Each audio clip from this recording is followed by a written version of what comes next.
El aire de diciembre en Guadalajara siempre tenía un filo particular, una mezcla de frío seco y el aroma a ponche de frutas que se escapaba de las casas. Este año, sin embargo, el único frío que sentía era el que se instalaba en mis huesos, un presagio helado que me había acompañado durante todo el trayecto desde mi pequeño departamento hasta la casa de mis padres. La puerta principal, adornada con una corona de nochebuenas de plástico que ya había visto mejores días, se abrió sin necesidad de llave. Estaba entornada, como si me esperara, pero la bienvenida fue un silencio denso y antinatural. Dentro, la casa estaba sumida en una penumbra extraña.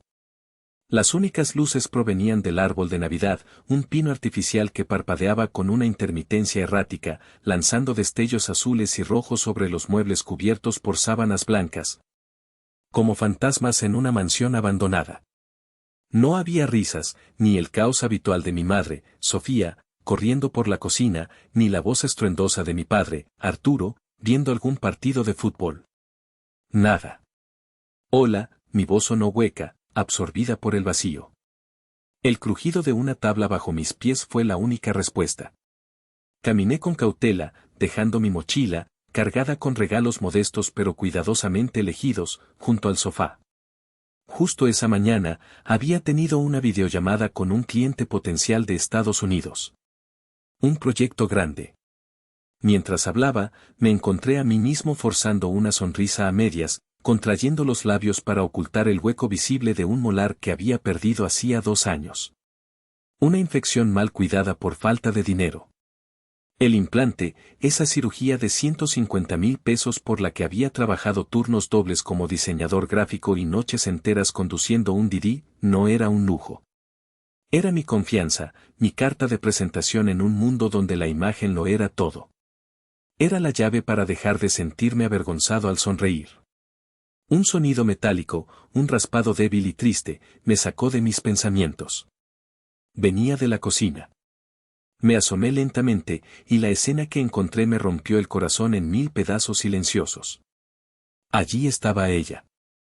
Mi abuela Socorro, sentada sola en la cabecera de la enorme mesa de comedor de roble, una mesa diseñada para albergar a 10 personas riendo y compartiendo. Llevaba puesto su suéter de lana morado, el que le había tejido a mi abuelo hacía décadas, y le quedaba grande, colgando de sus hombros frágiles. Frente a ella, un plato de peltre contenía una porción miserable de frijoles refritos, ya fríos, que empujaba de un lado a otro con una cuchara temblorosa. No había mantel, ni adornos, ni el olor a bacalao o a romeritos. Solo el silencio, la soledad y una anciana comiendo las sobras de una Navidad que nunca llegó. Abuela, susurré, acercándome. Levantó la vista. Sus ojos, nublados por las cataratas pero aún llenos de una lucidez dolorosa, se encontraron con los míos. No sonrió. Solo me miró con una infinita tristeza, una disculpa silenciosa por un crimen que no había cometido. Damián, mijo. Qué bueno que llegaste, su voz era un hilo frágil. ¿Dónde están todos? ¿Mamá? ¿Papá? Valeria, pregunté, aunque una parte de mí ya sabía la respuesta. El frío en mis huesos se intensificó. Mi abuela no respondió con palabras. Con un esfuerzo visible, deslizó una servilleta de papel doblada sobre la mesa de madera pulida. Estaba manchada con una gota de café. La tomé. Mis manos, normalmente firmes para trazar líneas precisas en mi tableta de diseño, temblaban. La desdoblé. Era la caligrafía apresurada y ligeramente inclinada de mi madre. Hijo. Surgió algo. Usamos tus 150,000 pesos para un viaje familiar a Cancún, para liberar el estrés. Lo sentimos. Cuida a la abuela. No había firma. No había un con amor. Solo esas palabras, crudas y brutales, escritas en una servilleta como si fuera la lista del supermercado. Leí la nota 1, 2, 3 veces. Las palabras no cambiaban, pero mi mundo sí. Se fracturó, se inclinó sobre su eje y se hizo añicos. 150,000 pesos.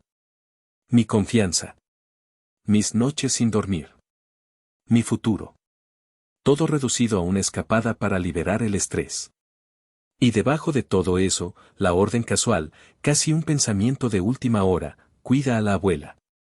Como si le dejaran instrucciones al jardinero. Levanté la vista. Mi abuela seguía mirándome, sus ojos ahora llenos de lágrimas que no se atrevían a caer.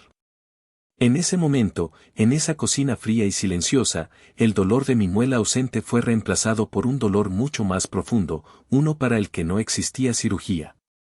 Me dejé caer en la silla frente a ella, la madera fría a través de mis jeans. La nota arrugada en mi puño se sentía como un trozo de hielo afilado. El silencio en la cocina ya no era vacío, estaba lleno de fantasmas, de ecos de años de pequeñas traiciones y grandes decepciones que, como gotas de agua, habían erosionado mi alma hasta dejarla hueca. Mi mente, en un acto de autodefensa masoquista, abrió las puertas de mi museo personal del dolor, y las exhibiciones se iluminaron una por una. La primera se titulaba La laptop rota. Tenía 18 años y acababa de comprar mi primera computadora decente con el dinero que había ganado trabajando todo el verano en una bodega, cargando cajas bajo el sol inclemente de Jalisco. Era una máquina modesta, pero para mí, era el universo. Era mi boleto para entrar al mundo del diseño gráfico, mi escape. Una semana después, mi madre me la pidió. Préstasela a tu hermana, Damián. Valeria la necesita para un proyecto de la prepa, tú sabes que ella no es tan buena con estas cosas. Se la di, porque siempre cedía. 2 días después, la encontré en la mesa de la sala, muerta. Un vaso de café con leche volcado sobre el teclado. Valeria, que entonces tenía 14 años, estaba viendo la televisión. Cuando le pregunté qué había pasado, se encogió de hombros. Se me resbaló. ¡Ay, qué exagerado! Ya ni servía bien, estaba bien lenta. Mi madre zanjó la discusión con su frase patentada, no hagas un drama, hijo. Tú eres inteligente, ya te comprarás otra. Apoya a tu hermana. Nunca hubo una disculpa. Nunca me devolvieron el dinero. Solo aprendí que mis herramientas, mis sueños, eran prescindibles frente a los caprichos de mi hermana. La siguiente exhibición era más sutil, pero dolía más. La graduación solitaria. Me había pagado yo mismo un curso técnico de 2 años en diseño digital. Trabajaba de noche en un centro de llamadas y estudiaba de día. Apenas dormía. El día de la ceremonia de graduación, invité a mi familia con semanas de antelación. Mi madre dijo que claro que irían, que estaban muy orgullosos. Ese día, me senté solo entre las filas de graduados, viendo cómo otras familias aplaudían y vitoreaban a sus hijos. Los llamé después. ¿Qué pasó?, pregunté, tratando de mantener mi voz firme. Ay, mijo, se nos complicó, respondió mi padre. Tuvimos que ayudar a Valeria a mudarse a su nuevo dormitorio en la universidad. Ya sabes, el tráfico, cargar las cajas, se nos fue el día. Estaban ayudando a mi hermana a instalarse en la costosa universidad privada para la que habían estado ahorrando, mientras yo, que me había pagado mi propia educación, recibía mi diploma en la más absoluta soledad. Esa noche entendí que sus recursos, su tiempo y su orgullo, estaban reservados para su hija de oro. Yo era el hijo funcional, el que se las arreglaba solo. Avancé por el pasillo de mi memoria hasta las emergencias de Valeria. Esta era una exhibición recurrente, con nuevas piezas añadidas cada pocos meses. Estaba el depósito de la renta que necesitaba con urgencia, una transferencia de 5,000 pesos que hice a las 2 de la mañana. 2 días después, la vi en una foto en Facebook, estrenando un bolso de marca que costaba exactamente eso. Estaba la llanta ponchada en la carretera, que requirió otros 3,000 pesos para la grúa y la reparación. Más tarde me enteré por un primo que ese fin de semana se había ido a un spa de lujo en Tapalpa. Cada emergencia era una mentira, y yo lo sabía en el fondo, pero seguía cayendo. ¿Por qué? Porque cada vez que transfería el dinero, recibía un breve mensaje de mi madre: gracias, hijo. Eres el pilar de esta familia. Esas migajas de validación eran como una droga para mí, el niño invisible que anhelaba desesperadamente ser visto. Mi padre, Arturo, tenía su propia ala en el museo. Su contribución era más pasiva, una erosión constante de mi paciencia y mis recursos. Cuando finalmente pude comprar un coche de segunda mano para hacer Didi por las noches, se convirtió en el coche de la familia. Lo tomaba sin preguntar, lo devolvía sin gasolina y, a menudo, con algún nuevo rayón que atribuía a la gente envidiosa. No seas egoísta, Damián, me decía cuando me quejaba. Lo que es tuyo es de la familia. Pero esa regla nunca se aplicaba a la inversa. Miré a mi abuela, que había empezado a comerse sus frijoles fríos con una resignación que me partió el alma. Ella había sido testigo de todo. Ella me había dado dinero a escondidas para el camión cuando era adolescente. Ella era la única que me preguntaba por mis proyectos de diseño y escuchaba con genuino interés. Y ahora, la habían dejado aquí, como un mueble viejo, una ocurrencia tardía en su gran plan de escape. Apreté la nota en mi mano hasta que mis nudillos se pusieron blancos. El papel se humedeció con el sudor frío de mi palma. Cada una de esas exhibiciones en mi museo personal no era un incidente aislado. Eran ladrillos. Ladrillos con los que habían construido los muros de mi prisión emocional, una prisión donde yo era el guardián, el proveedor y el prisionero, todo al mismo tiempo. Y el dinero de mi cirugía dental no era solo dinero. Era la última piedra. La piedra que finalmente me demostraba que para ellos, mi dolor físico, mi confianza profesional, mi futuro, todo era menos importante que 10 días de margaritas y sol en Cancún. No solo robaron el dinero para mi cirugía, pensé, y la claridad del pensamiento fue tan afilada como un bisturí. Robaron mi confianza, la herramienta con la que construí cada peso que me quitaron. Y en esa cocina fría, rodeado de los fantasmas de mi pasado, sentí que algo dentro de mí, algo que había estado dormido durante 28 años, comenzaba a despertar. La noche fue una larga y tortuosa vigilia. Ayudé a mi abuela a subir a su habitación, me aseguré de que tomara sus medicinas y la arropé con una manta extra. Duerme, abue. Mañana será otro día, le dije, aunque no tenía idea de que traería ese nuevo día. Ella solo me apretó la mano, una fuerza sorprendente en sus dedos artríticos. Pasé las siguientes horas sentado en la oscuridad de la sala, con la nota sobre la mesa de centro, iluminada intermitentemente por las luces del árbol. El resentimiento era un sabor amargo en mi boca. No era solo la traición, era la humillación. La forma en que lo habían hecho. Sin una llamada, sin una conversación. Solo una nota cobarde y una responsabilidad endosada. Me habían tratado no como a un hijo, sino como a un cajero automático con funciones de cuidador. El sol de la mañana de Navidad se filtró por las persianas, gris y sin alegría. Hice café, el sonido de la cafetera era una intrusión violenta en el silencio. Le preparé a mi abuela un poco de avena caliente y nos sentamos a la mesa del comedor, en el mismo lugar donde la había encontrado la noche anterior. Comimos en silencio. El vacío dejado por mi familia era un miembro fantasma, una presencia palpable en su ausencia. Por puro instinto, saqué mi teléfono. Mis dedos se movieron con una autonomía morbosa, abriendo Instagram. Busqué el perfil de mi hermana, Valeria. Normalmente lo tenía privado, pero supongo que en la euforia de sus vacaciones, se había olvidado de que yo existía y lo había puesto público para presumir. O quizás, simplemente, había olvidado bloquearme. La foto más reciente me heló la sangre. Estaban los cuatro, mi padre, Arturo, con la cara enrojecida por el sol y una camisa hawaiana ridícula, mi madre, Sofía, con unas enormes gafas de sol y una sonrisa forzada de superioridad, y Valeria. En el centro de todo, con un bikini de diseñador y un coco en la mano, posando como una influencer profesional.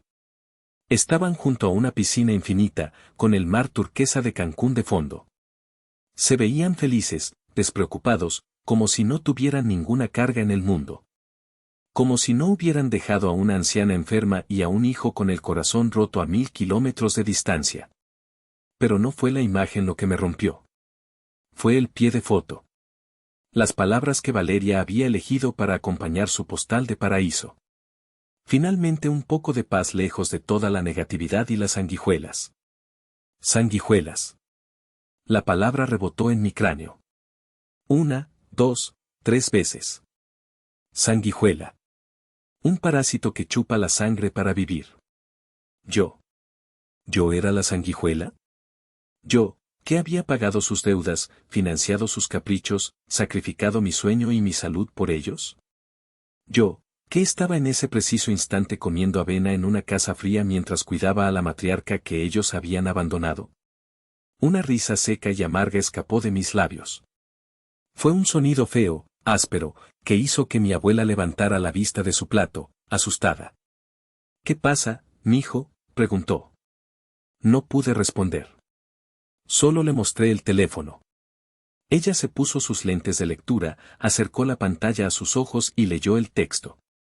Vi cómo su mandíbula se tensaba, cómo sus labios se apretaban en una línea fina y dura. Dejó el teléfono sobre la mesa con un cuidado deliberado, como si estuviera contaminado. No tienen vergüenza, susurró. No tienen alma. Ese fue el momento. El punto de quiebre. La gota que derramó un vaso que no sabía que estaba tan lleno. Toda la tristeza, toda la decepción, toda la frustración acumulada durante años se evaporó y en su lugar quedó algo nuevo. Algo frío, afilado y absolutamente claro. Ya no era una víctima. Ya no era el tonto complaciente. Ellos me habían llamado parásito mientras se daban un festín con mi sangre. Muy bien. Les iba a enseñar lo que una sanguijuela puede hacer cuando finalmente se harta y decide cobrar la deuda. Con intereses. La tristeza murió ese día de Navidad. Y en su tumba, nació un plan. El resto del día de Navidad transcurrió en una neblina de calma extraña y metódica. La furia inicial se había asentado en el fondo de mi estómago como un bloque de hielo, enfriando mis emociones y agudizando mi mente. Mientras mi abuela dormitaba en el sofá, arrullada por el zumbido de una película navideña en la televisión, yo me puse a trabajar. Convertí la mesa del comedor en mi cuartel general. Saqué mi laptop y comencé a organizar. Creé una nueva carpeta en mi escritorio y la nombré Proyecto Justicia. Lo primero que hice fue tomar una captura de pantalla de la publicación de Valeria en Instagram. La guardé. Luego, entré a mi aplicación bancaria y exporté cada transferencia que les había hecho en los últimos 5 años. Las marqué en rojo: renta Valeria, deuda papá, emergencia mamá. La lista era larga, vergonzosamente larga. Sumaba una cantidad que me hizo sentir náuseas. Cuando mi abuela despertó, me encontró rodeado de papeles y con la mirada fija en la pantalla. No me preguntó qué estaba haciendo. Se sentó a mi lado, en silencio, observando mi trabajo. Había una nueva luz en sus ojos, una chispa de complicidad. No vas a dejar que se salgan con la suya, ¿verdad, mijo?, dijo, más como una afirmación que como una pregunta. No, abue. Esta vez no, respondí sin apartar la vista de la pantalla. Ella asintió lentamente. Luego, se levantó con la ayuda de su bastón y caminó hacia su dormitorio. El sonido de un cajón que se abría y cerraba llegó desde el fondo del pasillo. Regresó unos minutos después sosteniendo algo en sus manos. Era una vieja libreta de contabilidad, de esas con cubierta de imitación de mármol y el lomo gastado. La puso sobre la mesa, junto a mi laptop. El olor a papel viejo y a lavanda llenó el aire. Yo también he llevado mis cuentas, dijo en voz baja. La abrí con cuidado. Dentro, con una caligrafía temblorosa pero impecable, mi abuela había documentado cada peso que mis padres le habían pedido prestado de su modesta pensión durante la última década. Cada entrada tenía una fecha, una cantidad y una breve descripción.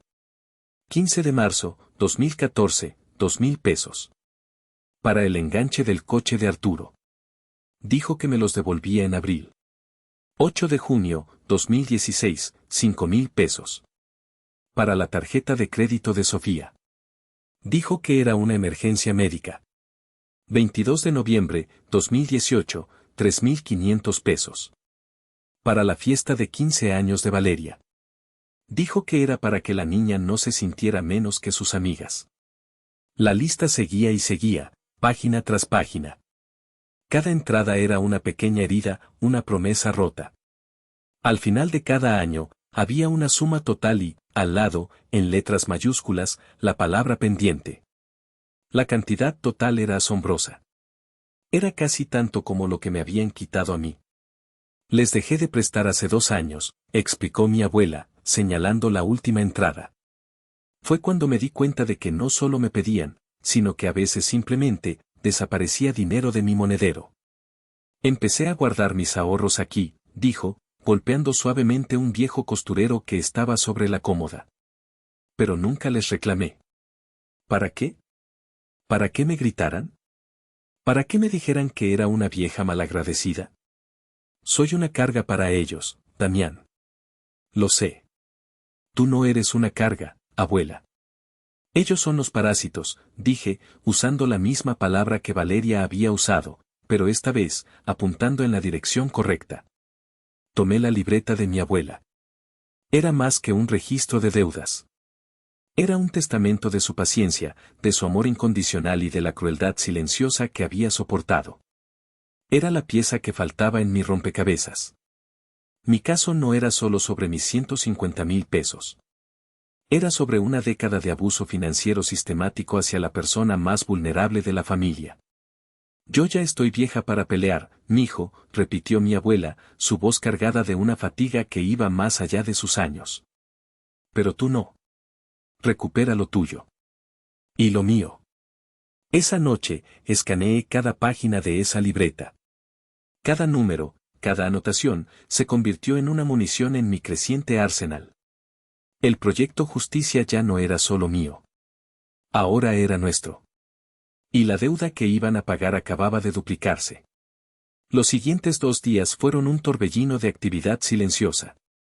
La casa se había convertido en una oficina de investigación.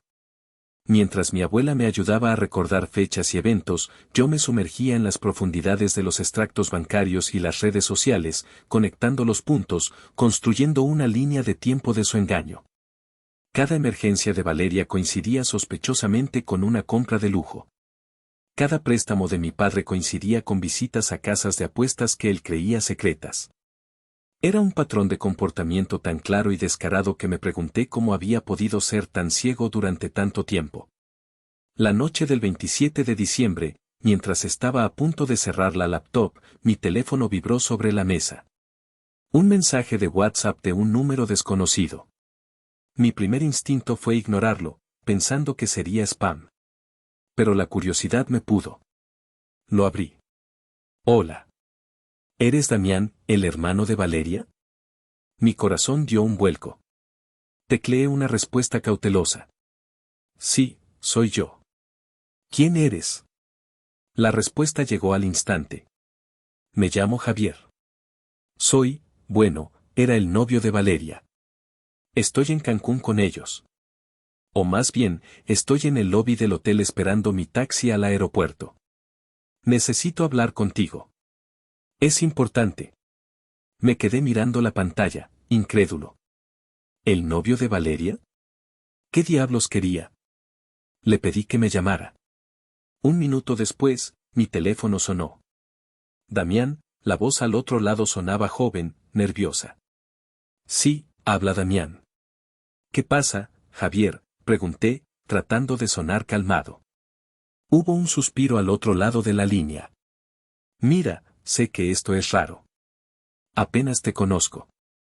Pero lo que he visto en este viaje, no está bien, güey. Simplemente no está bien. Me contó que llevaba saliendo con Valeria unos 4 meses. Que ella le había pintado un cuadro de una familia unida y amorosa, con un hermano mayor muy exitoso pero un poco tacaño que los ayudaba. Él, proveniente de una familia de clase trabajadora, se había sentido intimidado y deslumbrado al principio. Pero este viaje ha sido una pesadilla, continuó Javier, su voz bajando a un susurro conspirador. Desde que llegamos, ha sido un derroche de dinero sin parar. Compran cosas carísimas, piden las botellas más caras en los restaurantes, y la forma en que hablan de ti. Hizo una pausa. ¿Qué dicen de mí?, pregunté, aunque temía la respuesta. Todo el tiempo. Que eres un amargado, que no sabes disfrutar la vida.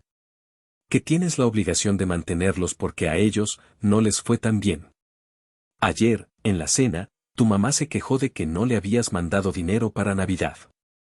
Tu papá dijo que ya era hora de que el niño aportara de verdad. ¿Y Valeria? Valeria se rió. Dijo que era su cajero automático personal. Cada palabra era un golpe. Pero lo peor estaba por venir. La cosa se puso fea para mí cuando intenté pagar mi parte de una cuenta, dijo Javier. Valeria se ofendió. Me dijo que no la avergonzara, que su familia no era pobre, como la mía. Me trató como a un mesero. Y luego, anoche, mi tarjeta de crédito fue rechazada. Cuando revisé mi saldo, vi que Valeria había hecho varios cargos sin mi permiso. Compró un vestido y unos zapatos. Cuando la confronté, se puso como loca. Me gritó que dejara de ser un llorón, que su hermano Damián se lo pagaría todo cuando volvieran. Ahí estaba. La motivación. No era solo un buen samaritano. Era otra víctima de su red de engaños. Lo siento mucho, Javier. Ella es así, fue todo lo que pude decir. No, no lo sientas. Yo fui el idiota por no verlo antes, respondió con amargura. Pero por eso te llamo. Quiero ayudarte. Y quiero que me ayudes a recuperar mi dinero. Anoche, después de que peleamos, la seguí hasta la terraza del bar del hotel. Estaba hablando por teléfono con tu mamá, quejándose de mí. Puse mi teléfono a grabar. Creo que es algo que te interesará escuchar. Mi pulso se aceleró. ¿Lo tienes? Sí. Te lo voy a mandar ahora mismo. Escúchalo. Y si decides hacer algo, cuenta conmigo. Tengo copias de los recibos del hotel, de las cenas, todo. Estos cabrones no se van a salir con la suya. Colgamos. Un minuto después, un archivo de audio llegó a mi WhatsApp. Me puse los audífonos, le di al play y escuché. La calidad era mala, con el sonido de las olas y música de fondo, pero las voces de Valeria y mi madre eran inconfundibles. Valeria, y encima se enoja porque usé su tarjeta. Como si fuera mucho dinero. Qué naco, te lo juro. Sofía, ya, mi reina, no te enojes. Tú disfruta. Gasta sin miedo, hija. Para eso está tu hermano. Su estúpido dolor de muelas puede esperar. No se va a morir. Cuando volvamos, le inventamos cualquier cosa y nos vuelve a soltar la lana. Valeria, ¿y si no quiere? Sofía, siempre quiere, mi amor. Un poquito de chantaje emocional y afloja. Tú sabes cómo. Eres su única hermanita. Me quité los audífonos. El silencio de la casa era ensordecedor. La grabación no era solo una prueba. Era una confesión. Era la validación de cada sospecha, de cada herida, de cada humillación que había sufrido. No era mi imaginación. No estaba exagerando. Era real. Eran crueles, calculadores y no tenían intención de parar. Guardé el archivo de audio en 3 lugares diferentes. Lo renombré La Pólvora. Javier no era un catalizador. Era un arsenal nuclear que acababa de aterrizar en mi regazo. Con la grabación de Javier en mi poder, el tablero de juego había cambiado por completo. Ya no se trataba de una disputa familiar por dinero, se había convertido en un caso de fraude y conspiración premeditada. Mi siguiente llamada fue a la única persona en la que podía confiar para manejar algo así sin sentimentalismos, mi tío Roberto. Mi tío Roberto era el hermano menor de mi padre, un contador público jubilado que se había distanciado de la familia hacía años. Era un hombre de números, de lógica y de poca paciencia para lo que él llamaba el teatro dramático de los Arturo. Siempre me había tenido un cariño especial, viéndome como una anomalía de sensatez en un mar de caos. Le envié un mensaje escueto: tío, necesito tu ayuda. Es urgente y es sobre la familia. Media hora después, su viejo Tsuru blanco estaba estacionado frente a la casa. Entró, me dio un abrazo seco y su mirada recorrió la escena, la mesa llena de papeles, mi abuela tejiendo en el sofá con una expresión sombría. Huele a problemas, dijo, sentándose a la mesa. Durante la siguiente hora, le conté todo. Le mostré la nota, las capturas de pantalla, los estados de cuenta, la libreta de mi abuela y, finalmente, le hice escuchar la grabación. Mientras el audio se reproducía, la cara de mi tío pasó de la curiosidad a la incredulidad, y finalmente a una furia fría y contenida. Cuando la voz de mi madre terminó de hablar, mi tío se quitó los lentes, los limpió con un pañuelo y me miró fijamente. Son unos monstruos, dijo, y en su voz no había exageración, solo la constatación de un hecho. Esto no es una pelea de familia, Damián. Esto es un crimen. Y lo vamos a tratar como tal. Esa misma tarde, mi tío me puso en contacto con Rebeca Morales. Rebeca no era una abogada de familia que mediaba en divorcios. Era una litigante especializada en fraudes financieros, una mujer de unos 40 años con una reputación de ser un tiburón en los tribunales. Su oficina era minimalista, impecable y olía a café caro. Nos sentamos frente a ella, mi tío, mi abuela y yo. Le entregamos nuestra carpeta de pruebas. Rebeca la revisó en silencio, asintiendo ocasionalmente, sus ojos afilados no perdiendo ni un solo detalle. Cuando terminó, cerró la carpeta y nos miró a los tres. Tienen un caso muy sólido, dijo, su voz era tan precisa como un bisturí. No solo por el dinero del implante, Damián. El verdadero delito aquí es el abuso financiero sistemático hacia su abuela. Eso es grave y tiene consecuencias penales. Durante las siguientes 2 horas, trazamos un plan de batalla.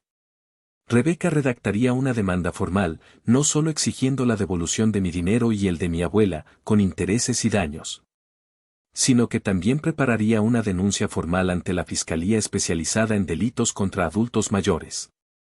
Pero antes de lanzar las bombas, dijo Rebeca, les daremos una oportunidad de rendirse. Un ultimátum. A veces, la amenaza de la humillación pública es más efectiva que la cárcel. Salí de esa oficina sintiéndome extrañamente poderoso, como si por primera vez en mi vida tuviera el control. Pasamos los siguientes días preparando el arsenal. Javier nos envió copias de todos los recibos. Rebeca preparó los documentos legales. Yo diseñé una presentación de PowerPoint, clara y contundente, que resumía años de abuso en 10 diapositivas. La noche antes de que mi familia regresara de Cancún, con todo listo, la realidad de lo que estaba a punto de hacer me golpeó con la fuerza de un tren. Estaba a punto de declararle la guerra a mi propia sangre. Mi teléfono sonó. Era mi madre. Mi corazón se detuvo. Contesté. ¿Damián? Hola, mi amor, su voz era melosa, como si nada hubiera pasado. ¿Cómo está todo por allá? ¿La abuela está bien? Te extrañamos mucho, mi vida. Cada palabra era una mentira calculada, una puñalada envuelta en seda. Todo está, en orden, mamá, respondí, mi propia voz sonando extraña en mis oídos. Qué bueno, mi rey. Oye, te llamaba para pedirte un favorcito. La tarjeta de tu papá tuvo un problema y estamos un poco cortos para los últimos gastos. ¿No serías un angelito y nos transferirías unos 10,000 pesitos? Te los pagamos en cuanto volvamos, lo juro. Y ahí estaba. La audacia. La desfachatez. Después de robarme 150,000 pesos, todavía tenían el descaro de pedir más. No puedo, mamá. No tengo, mentí. El tono de su voz cambió al instante, el azúcar se disolvió para revelar el veneno debajo. Nunca tienes para tu familia, Damián. Eres un egoísta. Después de todo lo que hemos hecho por ti. Colgué. Pero sus palabras, ese viejo hechizo que siempre había funcionado, resonaron en mi cabeza. Egoísta. Mal hijo. Mal agradecido. Esa noche, apenas dormí. Me senté en la oscuridad, mirando la foto familiar que todavía colgaba en la sala. Una versión más joven y feliz de nosotros, en una playa diferente, en un tiempo diferente. ¿Estaba haciendo lo correcto? Destruir a mi familia me traería paz o solo más dolor.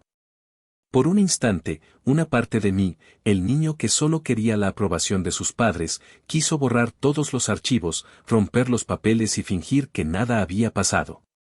Volver a ser el cajero automático, el pilar silencioso. Pero entonces, desde el pasillo, escuché el sonido suave de la tos de mi abuela. Una tos seca, frágil. Y la imagen de ella, sola en la mesa con su plato de frijoles, se superpuso a la foto de la pared. Una había protegido mi infancia con cuentos y abrazos. Los otros habían financiado sus lujos con mi futuro. Una persona me había defendido. 3 personas me habían utilizado. La elección nunca había sido tan clara. Apagué la luz y me fui a la cama. La duda había muerto. La guerra estaba por comenzar. Llegaron al día siguiente por la tarde, justo cuando el sol comenzaba a teñir el cielo de naranja. El sonido de un taxi deteniéndose en la calle fue la primera señal. Luego, las risas, ruidosas y vulgares, rompieron el silencio del vecindario. Observé desde la ventana de la sala, oculto tras la cortina. Parecían una parodia de una familia adinerada, mi padre, Arturo, bajando del coche con dificultad, su barriga cervecera tensando los botones de una camisa de lino arrugada, mi madre, Sofía, dirigiendo la descarga de maletas con gestos de reina, y mi hermana, Valeria, hablando por su celular a gritos, como si quisiera que todos se enteraran de su fabuloso viaje. La puerta se abrió de golpe. Valeria entró primero, arrastrando una maleta rosa brillante que chocó contra el marco de la puerta. Llevaba el pelo recogido en trenzas de playa y las uñas pintadas de un color neón que lastimaba la vista. ¡Ay, por fin en casa!, exclamó, dejando caer la maleta en medio del pasillo. ¡Qué asco el tráfico desde el aeropuerto! Neta, no sé cómo vives aquí, Damián. Necesito una casa con alberca, ya. No le respondí. Estaba sentado en el sillón principal de la sala, en silencio. A mi lado, mi abuela tejía con una calma imperturbable. Al otro lado, mi tío Roberto leía el periódico, aunque sabía que no estaba procesando ni una sola palabra. Éramos un comité de bienvenida silencioso y ominoso. Mi madre entró después, quitándose unas gafas de sol tan grandes que parecían un antifaz. Su piel estaba tostada, casi quemada, y traía un aire de superioridad que llenó la habitación. Su mirada recorrió la sala con desaprobación. Ni siquiera limpiaste un poco, comentó, pasando por encima de un chal que mi abuela había dejado en una silla como si fuera basura. Te dejamos una sola tarea, Damián, una. Y ni eso puedes hacer bien. Finalmente, entró mi padre, sudando y resoplando mientras cargaba 2 maletas más. Me vio y frunció el ceño. Ah, sigues aquí, gruñó, como si mi presencia fuera una molestia inesperada. Dejó caer las maletas con un ruido sordo. ¿Hay algo de comer? Me muero de hambre. La comida del avión era un asco. Se movieron por la casa como si fueran los dueños de un feudo y nosotros los sirvientes.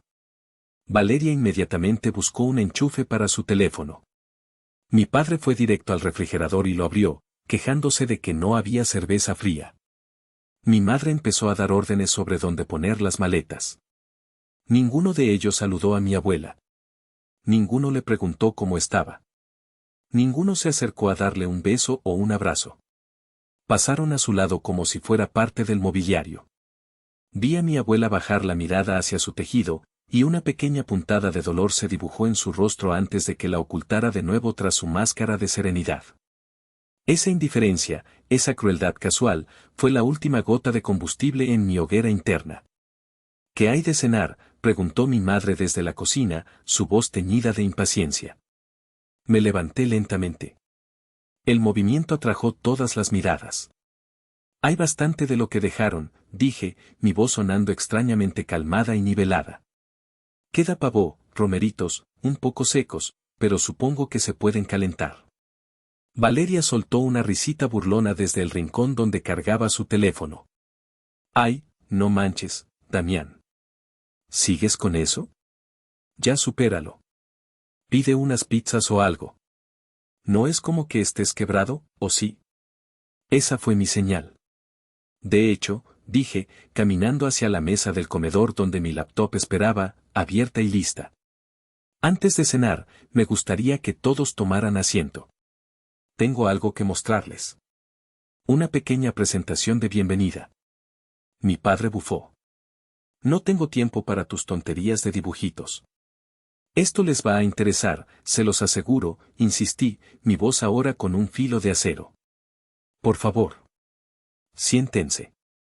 Hubo un momento de vacilación. Mi tono, tan diferente al del Damián complaciente que conocían, los desconcertó. Valeria puso los ojos en blanco, pero se desplomó en una silla, absorta en su teléfono. Mi padre, a regañadientes, se sentó en la cabecera.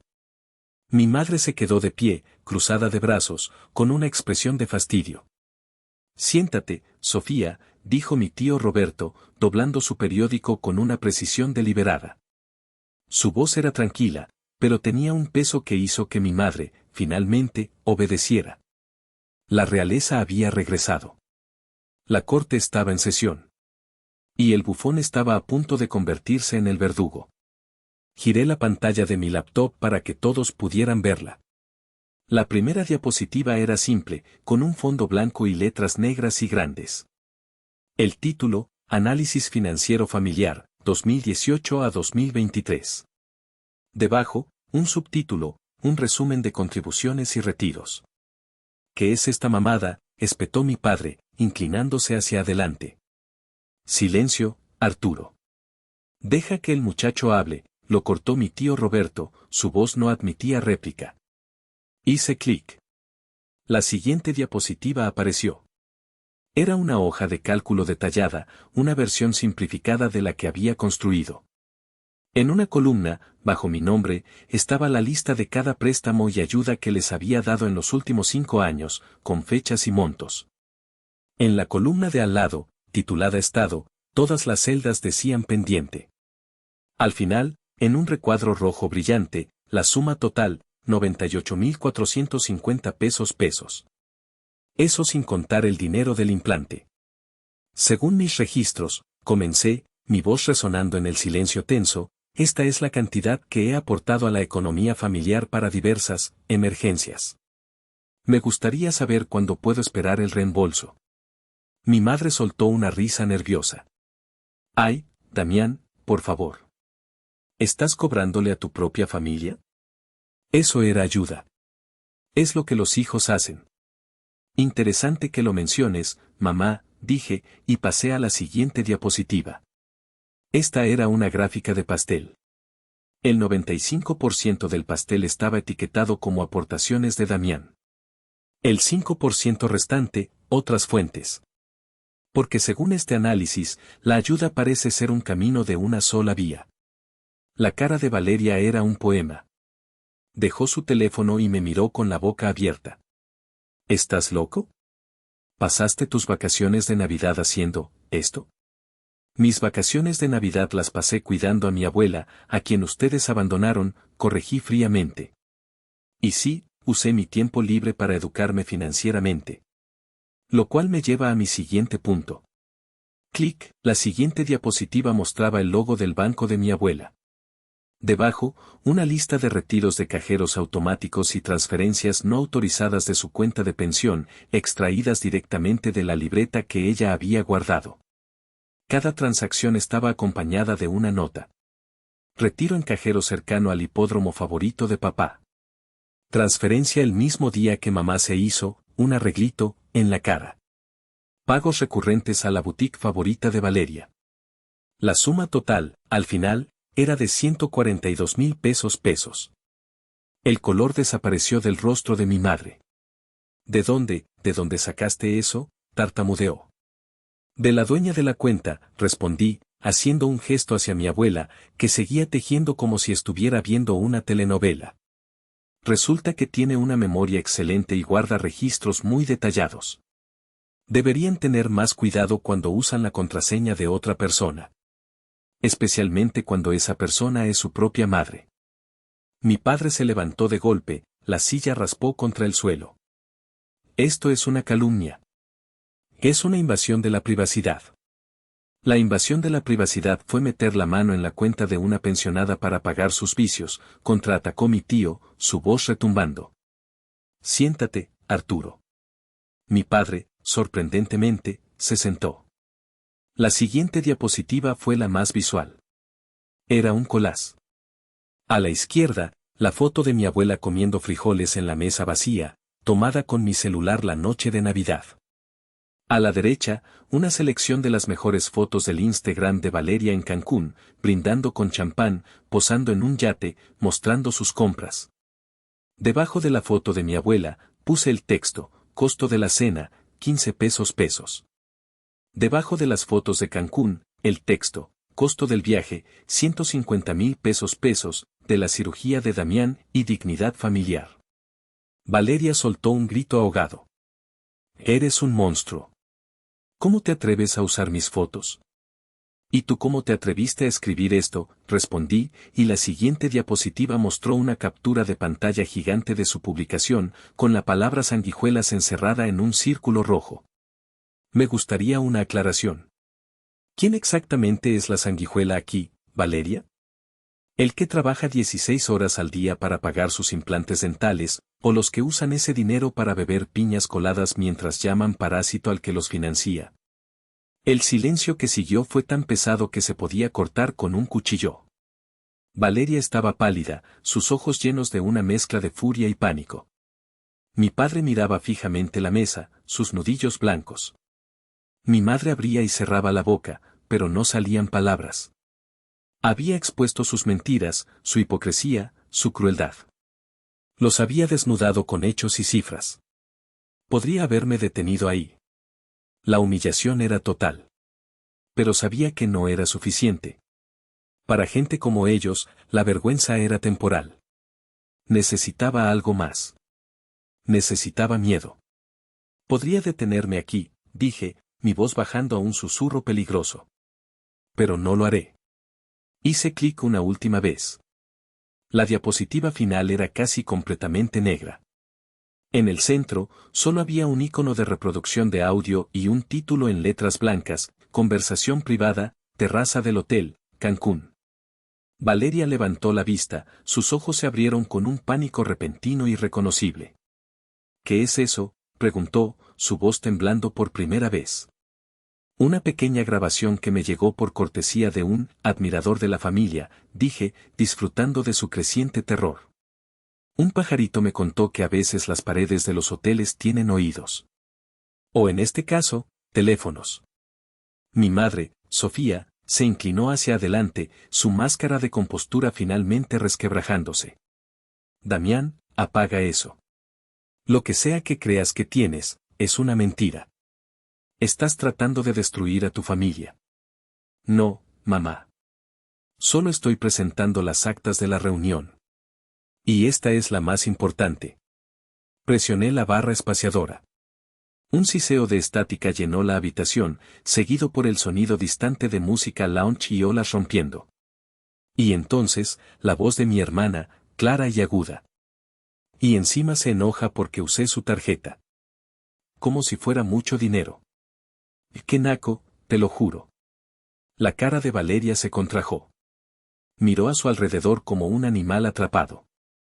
Luego, la voz de mi madre, melosa y venenosa. Ya, mi reina, no te enojes. Tú disfruta. Gasta sin miedo, hija. Para eso está tu hermano. Su estúpido dolor de muelas puede esperar. No se va a morir. Cuando volvamos, le inventamos cualquier cosa y nos vuelve a soltar la lana.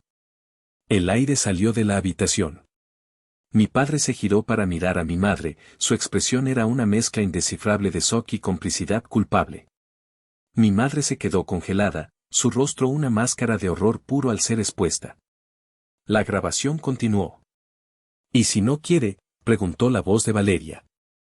Siempre quiere, mi amor. Un poquito de chantaje emocional y afloja. Tú sabes cómo. Eres su única hermanita. El audio terminó. El silencio que quedó era más ruidoso que cualquier grito. Había sucedido. La verdad, fea y desnuda, estaba sobre la mesa, retorciéndose bajo la luz. La conspiración, la manipulación, el desprecio absoluto por mi bienestar, todo confesado por sus propias voces. Mi padre fue el primero en reaccionar. Se levantó de un salto, su cara roja de ira. No hacia su esposa o su hija, sino hacia mí. Pequeña serpiente, rugió, señalándome con un dedo tembloroso. Has estado espiándonos. Grabándonos. Y eso es ilegal.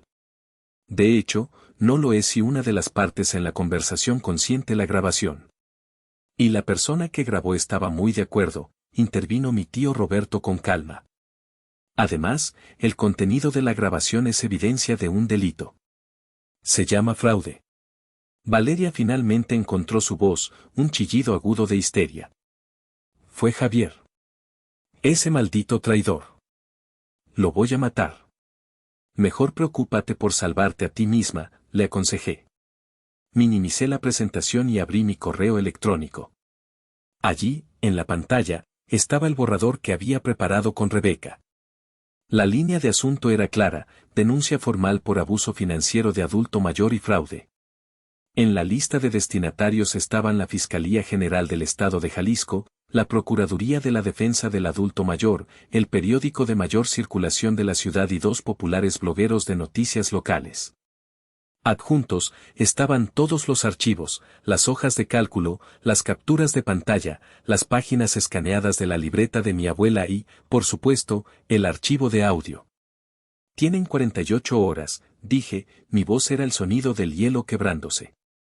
48 horas para transferir a mi cuenta la cantidad total que me deben, que asciende a 248,450 pesos, incluyendo el dinero del implante y los préstamos anteriores. Y para transferir a una nueva cuenta a nombre de mi abuela, a la que solo ella y yo tendremos acceso, los 142,000 pesos que le robaron de su pensión, más intereses. Un total de casi 400,000 pesos. ¿Estás loco? No tenemos ese dinero, gritó mi madre.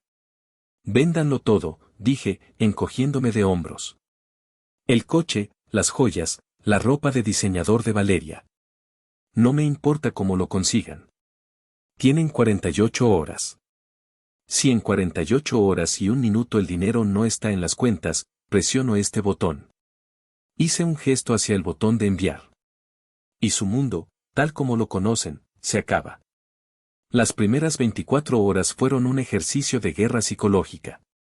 Se encerraron en sus habitaciones, y la casa, que antes había estado llena de sus risas arrogantes, ahora estaba cargada de un silencio denso y hostil. Podía escuchar susurros furiosos a través de las puertas, discusiones ahogadas donde se culpaban unos a otros. Pensaron que estaba fanfarroneando. Durante años, yo había sido el que cedía, el que absorbía los golpes y volvía por más. No podían concebir que esa versión de mí hubiera muerto. Mi abuela, mi tío y yo nos movíamos por la casa como si ellos no existieran. Pedimos comida china y la comimos en la mesa del comedor, hablando de cosas triviales, ignorando la tensión que emanaba de las paredes. Fue uno de los actos de poder más satisfactorios de mi vida. Al mediodía del segundo día, mi padre salió de su habitación. Tenía los ojos inyectados en sangre y parecía que no había dormido. Se paró frente a mí en la sala. Damián, dijo, su voz era una mezcla de amenaza y súplica. Esto ha ido demasiado lejos. Somos familia. No puedes hacernos esto. Retira esa locura y podemos hablarlo. El tiempo para hablar se acabó hace años, papá. Ahora es tiempo de pagar, respondí, sin levantar la vista del libro que estaba leyendo. No tenemos ese dinero, no lo entiendes, insistió, su voz subiendo de volumen. Ese no es mi problema. Es suyo. Les quedan 6 horas. Salió furioso, dando un portazo. A las 5 de la tarde, 1 hora antes de que se cumpliera el plazo, recibí una notificación en mi teléfono. Una transferencia de 1,000 pesos de la cuenta de mi padre. El concepto, para que dejes de joder. Fue un insulto. Una última muestra de su arrogancia, una prueba de que todavía no me tomaban en serio. Le mostré la notificación a mi tío. Él solo asintió. Son más estúpidos de lo que pensaba. A las 6 en punto, con mi tío y mi abuela a mi lado como testigos, abrí mi laptop, navegué hasta el borrador del correo electrónico, respiré hondo y presioné enviar. Un pequeño sonido de esvoz confirmó que el misil había sido lanzado. No sentí triunfo, ni alegría. Solo una extraña y vacía sensación de finalidad. La tormenta no se desató de inmediato. La burocracia gubernamental es lenta. pero la prensa no lo es. A la mañana siguiente, el teléfono de la casa empezó a sonar sin parar. Eran tías, primos, amigos de la familia, todos llamando para preguntar sobre el terrible malentendido del que se habían enterado. Mi madre había iniciado una campaña de desinformación, pintándome como un hijo resentido y mentalmente inestable que estaba tratando de extorsionarlos. Mi respuesta fue simple. A cada persona que llamaba para atacarme, le reenviaba el archivo de audio. El silencio que seguía era elocuente. Las llamadas cesaron. La primera consecuencia real llegó 2 días después. Una notificación oficial de la Fiscalía llegó a la casa, informando a mis padres que se había abierto una investigación en su contra por posible abuso financiero y fraude en perjuicio de un adulto mayor, la señora Socorro Ramírez.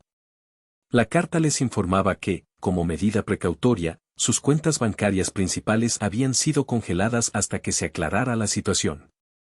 El pánico fue instantáneo y glorioso de presenciar. Mi madre salió de su habitación con la carta en la mano, su rostro era una máscara de incredulidad. No pueden hacer esto. Nuestro dinero está ahí. Técnicamente, la corrigió mi tío, que había venido a tomar café, una parte de ese dinero es de mamá. Y ahora el gobierno está de acuerdo. La siguiente en caer fue Valeria. El artículo del periódico local no mencionaba sus nombres, pero los detalles eran tan específicos: familia de conocida zona residencial, hija presume viaje en redes sociales. Que no fue difícil para sus colegas y jefes conectar los puntos. La llamaron a una reunión en recursos humanos. La despidieron ese mismo día.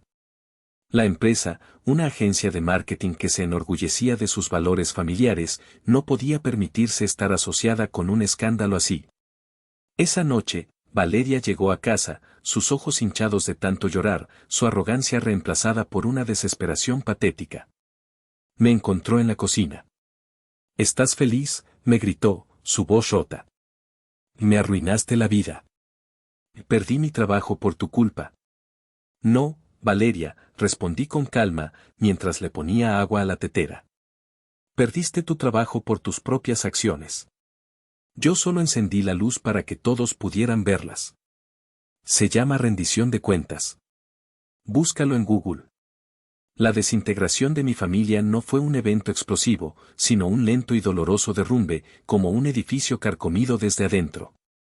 Con las cuentas congeladas y Valeria sin trabajo, la principal fuente de ingresos se había evaporado.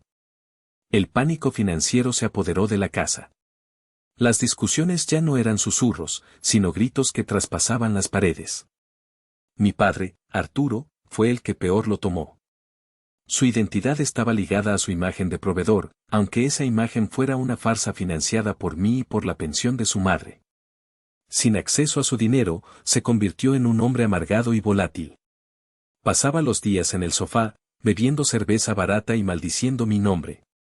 Intentó pedirle dinero a mi tío Roberto, quien simplemente se rió en su cara y le colgó el teléfono. Mi madre, Sofía, intentó usar su arma más poderosa, la manipulación emocional. Una tarde, tocó la puerta de mi habitación. Era la primera vez que lo hacía en años. Entró sin esperar respuesta, sus ojos enrojecidos. Damián, hijo mío, comenzó, su voz temblorosa. Sé que estás enojado. Y tienes derecho. Cometimos un error. Un terrible error. Pero somos tu familia. Yo soy tu madre. Te llevé en mi vientre 9 meses. ¿Vas a dejar que nos hundamos? ¿Vas a dejar a tu propia madre en la calle? Me quedé mirándola.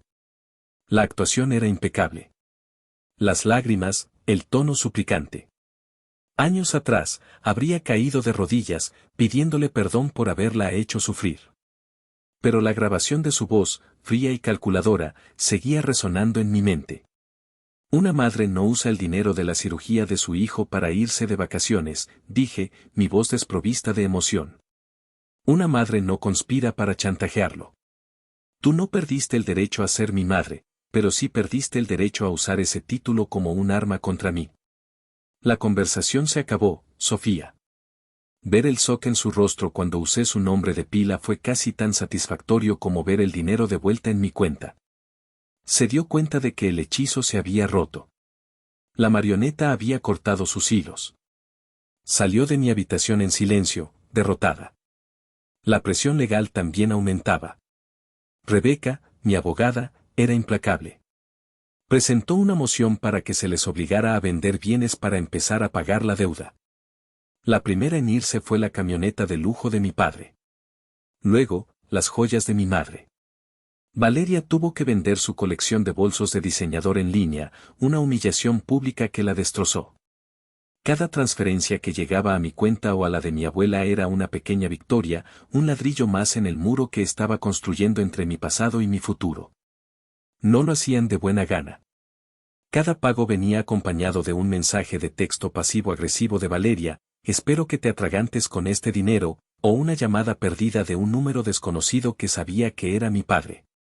La casa se convirtió en un lugar inhabitable, un campo de batalla silencioso lleno de minas emocionales.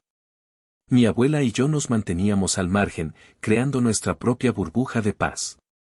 Cocinábamos juntos, veíamos películas viejas, hablábamos del pasado, de antes de que todo se pudriera. El golpe final para ellos fue social. La historia, aunque sin nombres, se había esparcido por su círculo de amigos y familiares. La gente los miraba diferente en el club, en el supermercado. Algunos les retiraron la palabra. Se convirtieron en parias, su reputación, que tanto les importaba, hecha jirones. Una noche, encontré a mi padre borracho en la cocina. Estaba llorando, unas lágrimas de autocompasión que no me conmovieron en lo más mínimo. Lo arruinaste todo, balbuceó, señalándome con una botella de cerveza. Teníamos una familia perfecta. No, papá, le respondí, tomando una botella de agua del refrigerador. Teníamos un acuerdo que funcionaba para ustedes. Y yo decidí renegociar los términos. Buenas noches. Esa fue la última conversación que tuvimos. Unos días después, anuncié que mi abuela y yo nos mudaríamos. No hubo protestas. Creo que, en el fondo, estaban aliviados. Nuestra presencia era un recordatorio constante de su fracaso, de su exposición. La desintegración estaba completa. No quedaba nada que salvar. El día de la mudanza fue surrealista. Mientras los hombres de la mudanza sacaban las pocas cajas que contenían nuestras vidas, mi familia se quedó en sus habitaciones. No hubo despedidas, ni lágrimas, ni siquiera un último intento de confrontación. Solo el sonido de nuestros pasos haciéndose eco en la casa que se vaciaba de nosotros. Nuestro nuevo hogar era un departamento de 2 habitaciones en una zona tranquila de la ciudad. Era más pequeño, más modesto, pero desde el momento en que entramos, se sintió más grande y más luminoso que la casa que habíamos dejado atrás. Estaba lleno de potencial, un lienzo en blanco. Con el dinero recuperado, lo primero que hice fue programar mi cirugía. El día que salí del consultorio del dentista, con la boca adolorida pero con una sonrisa completa por primera vez en años, sentí que no solo había recuperado un diente, sino una parte de mí mismo que había perdido. El resto del dinero lo invertimos sabiamente. Una parte fue para asegurar que mi abuela tuviera la mejor atención médica y todas las comodidades que necesitaba. Le compré un sillón reclinable ortopédico y contraté a una enfermera a tiempo parcial para que la ayudara. El resto lo puse en una cuenta de ahorros a nuestro nombre, un fondo de emergencia que nos daba algo que nunca habíamos tenido: seguridad. Llamamos a nuestro pequeño departamento La Fortaleza. Y lo era. Era un santuario a prueba de manipulación, de culpas y de deudas emocionales. Mi abuela floreció. Sin el estrés constante de caminar sobre cáscaras de huevo, recuperó el color en sus mejillas. Volvió a tejer, llenando nuestro hogar con mantas de colores vivos. Empezó a reír de nuevo, una risa genuina y sonora que se convirtió en la banda sonora de nuestra nueva vida. Yo también cambié. Dejé mi trabajo en la agencia que me consumía y me enfoqué en mi carrera como freelance. Con mi nueva confianza, conseguí mejores clientes, proyectos más interesantes. Empecé a dormir noches enteras, sin el peso de la obligación aplastándome el pecho. Empecé a vivir para mí. Han pasado varios meses desde la mudanza. La vida en La Fortaleza es tranquila. A veces, Por curiosidad, entro al perfil de Facebook de Valeria. Ya no publica fotos de lujos, sino citas inspiradoras sobre el perdón y sobre dejar ir el pasado tóxico.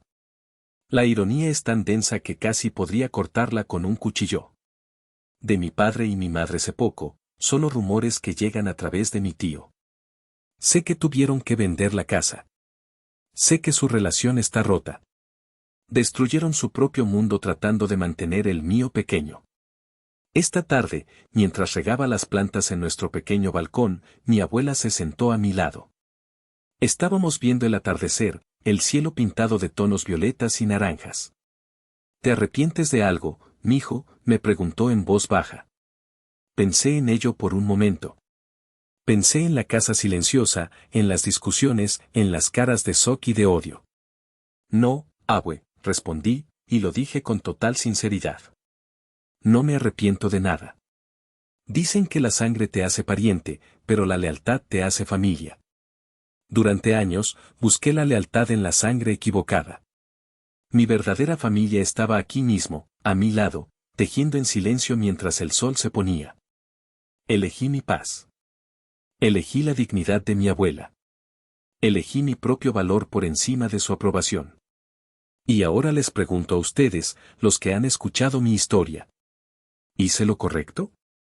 ¿O debí haber perdonado una vez más, haber seguido siendo el pilar silencioso de una casa en ruinas? ¿Ustedes qué hubieran hecho en mi lugar?